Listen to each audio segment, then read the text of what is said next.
Jesus tells us in the gospel today that he is leaving, but he will be coming back.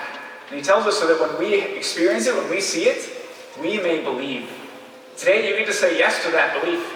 That although 2,000 years ago Jesus ascended into heaven after his resurrection, he decided to come back to be present to us when what looks like just bread and wine, but what we know in our hearts to be Jesus himself.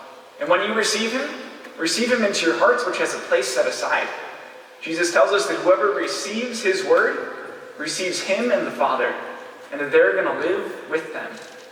And each one of your baptisms, and in all of our baptism, we were set aside as sons and daughters of God, because that's who we are.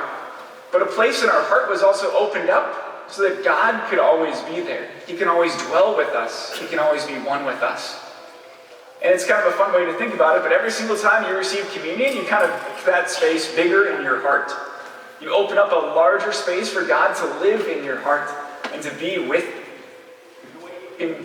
In a way you can kind of build your own mansion in your heart so that God can always reign there with his peace, with his light, and with his love. And it's going to make a big difference in your lives. It's going to make a big difference in the lives of everyone around you if you have that place in your heart for God. Because that peace, that joy, that love, it's unmistakable. And you can't get it anywhere else. I know this is true because about 20-some years ago, when I was at my first communion, God really spoke to me too in the depths of my heart. After I received communion for the first time, I came back to the front pew, which is very like these pews. It didn't have any kneelers. So I sat down, and I looked up at the altar, and I thought to myself for the very first time, I think I want to do what the priest does. And that thought filled me with a peace that nothing else really did. And it stuck with me more than anything else. And now, this Sunday, I've been a priest for a year and a week. So it all comes...